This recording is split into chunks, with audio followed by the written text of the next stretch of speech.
So when somebody says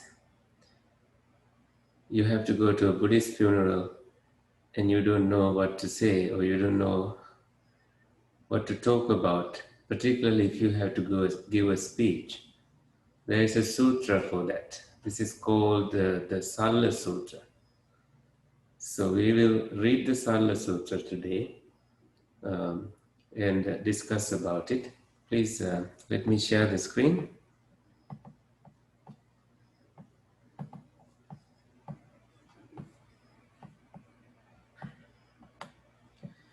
Salla Sutra is named as the arrow. This is the translation of John D. Ireland in 1994. We also have the alternate translation of Taniso. Let's see. So I will go with this. Unindicated and unknown is the length of life of those subject to death. Meaning, we don't know when it started.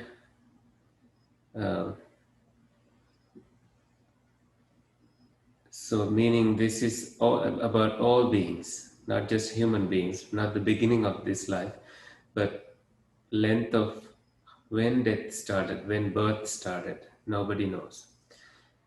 Um, Life is difficult and brief and bound up with suffering. There is no means by which those who are born will not die.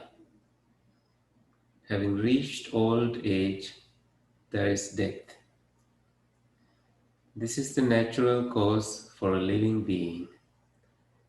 With ripe fruits, there is the constant danger that they will fall. In the same way, for those born and subject to death, there is always the fear of dying. Just as the pots made by a potter all end by being broken, so death is the breaking up of life. So I like this, all the potteries break one day. So if you are a person who goes in a deep ocean to find these treasuries, I think you will find some interesting ones, particularly some when some ships are wrecked, they sink in and these potteries are preserved. But even then, they get carried away with current and buried or perished at some point. Let's continue our read. The young and old, the foolish and the wise, all are stopped short by the power of death. All finally end in death. Of those overcome by death and passing to another world, a father cannot hold back his son, nor relatives a relation. See, while the relatives are looking on and weeping, one by one each mortal is led away like an ox to slaughter. I'm not sure if you like to say that in a funeral, but you will find out that this entire uh, sutra can be used as a speech you can give in a Buddhist funeral. In this manner, the world is afflicted by death and decay, but the wise do not grieve. So the wise do not grieve. This part is speaking to the wisdom aspect of our understanding, right? Having realized having realized the nature of the world, they do not grieve. You do not know the path by which they came or departed, meaning how they were born. Nobody was invited to be born. Nobody knows where they went. Not seeing either end, you lament in vain. Sometimes they may be in happy places, but you still cry. If any benefit is gained by lamenting, the wise people would do it. If it is beneficial, they would do it. Only a fool would harm himself. So it's if you are feeling weak inside, you are the one who is making harm. If you are not feeling that way inside, nobody else could harm you. If you are taking your life because you think others are hurting you, that is an illusion. It is you allowing your own judgment to hurt you. Only a fool would harm himself, yet through weeping and sorrowing the mind does not become calm. But still more suffering is produced. The body is harmed and one becomes lean and pale. One merely hurts oneself. One cannot protect a departed one by that means. To grieve is in vain. So by crying you cannot protect anyone. So this is like getting lean and pale. The Buddha, or there are kings who were famous at the time of the Buddha. Maybe not the Buddha in this particular statement. Someone saying, I want to put my foot here, but instead my body brings me to some other place.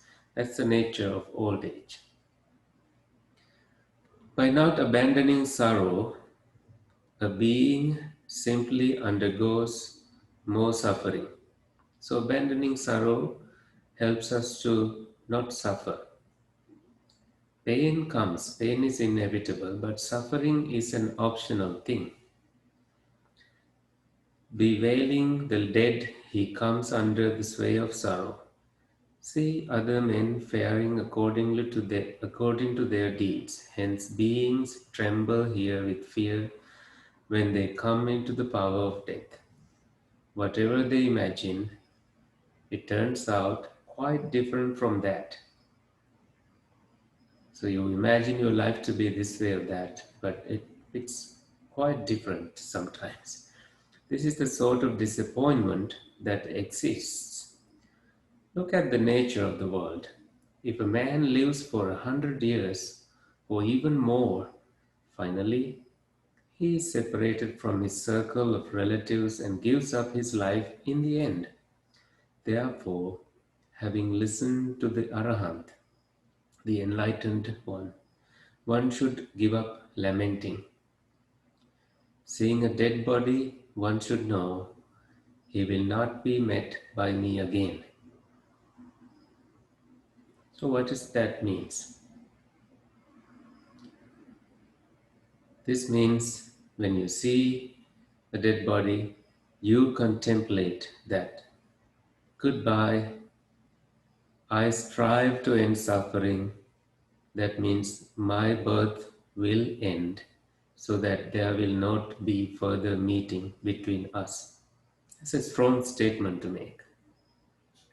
But this the Buddha made, and Arahants made, and wise people who followed that tradition said the same things.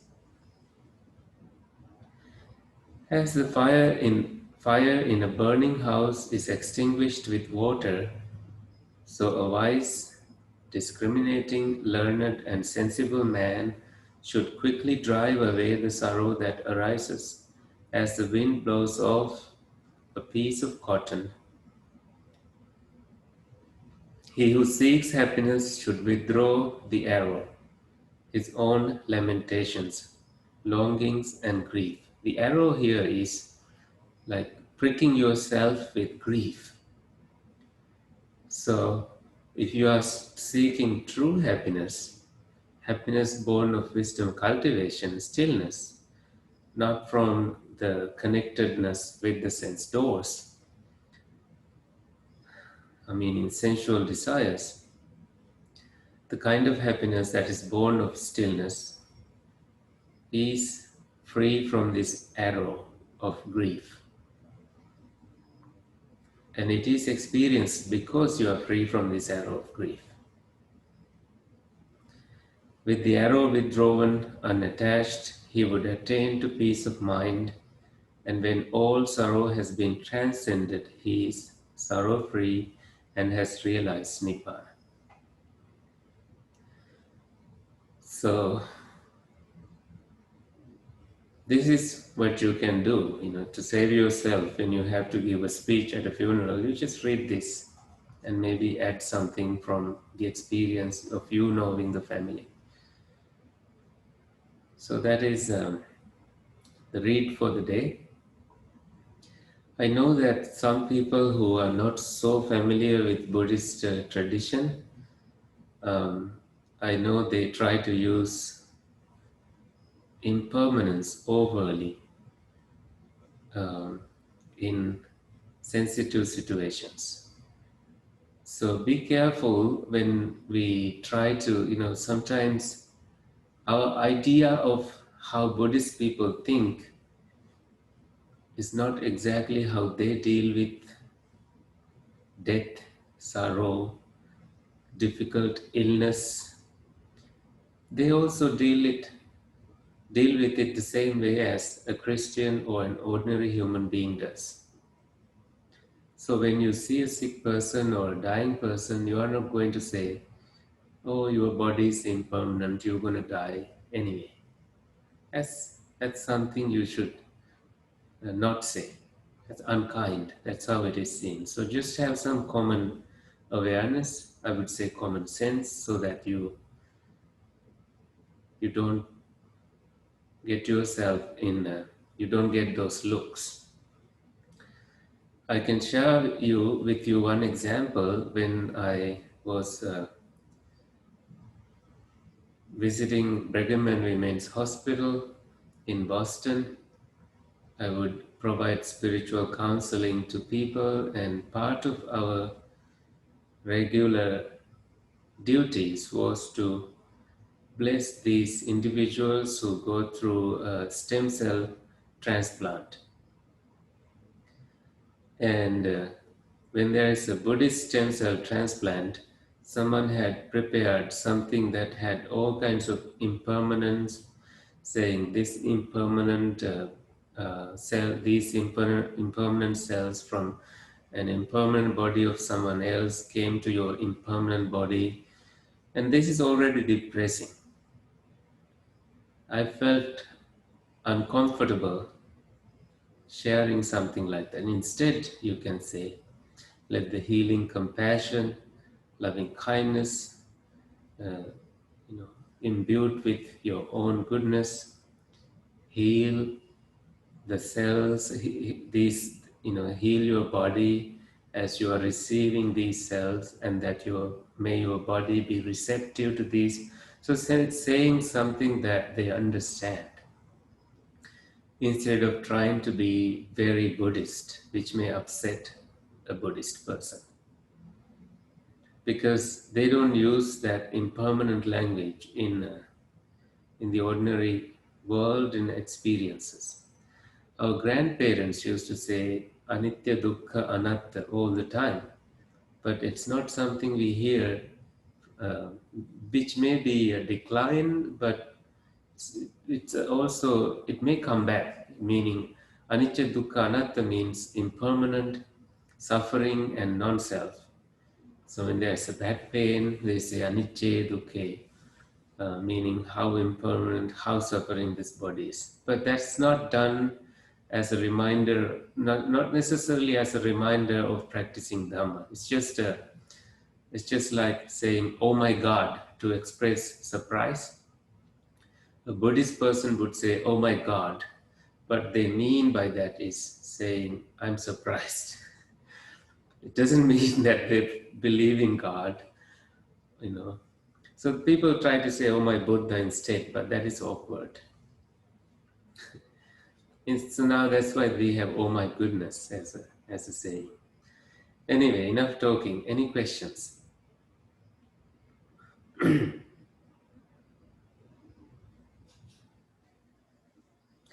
you have questions, please unmute yourself, or maybe you can show your face on video and present your question.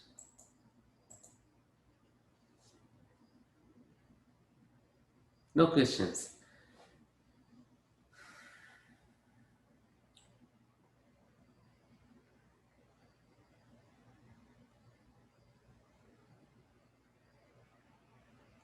All right, we will end the session today a little early than usual, but we did good meditation, I believe, and thank you for joining. And next Wednesday, I will be away, and our spiritual friend Dawn offered to lead the group in guided meditation. And on 3rd of this month of September, Bante Sankicha, very soon he will leave Sri Lanka and he will be back at Great Lakes Buddhist Vihara. So those are news.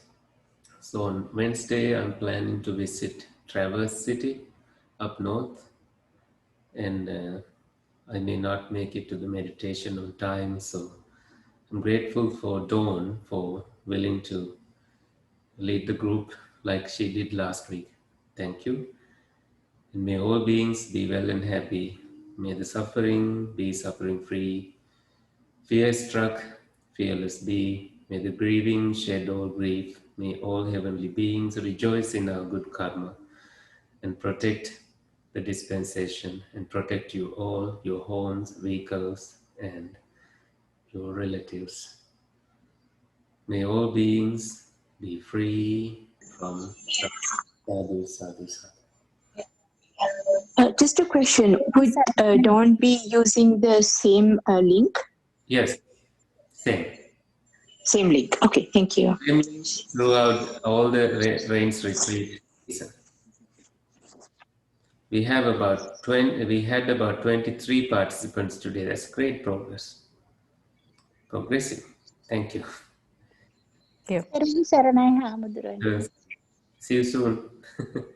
See you.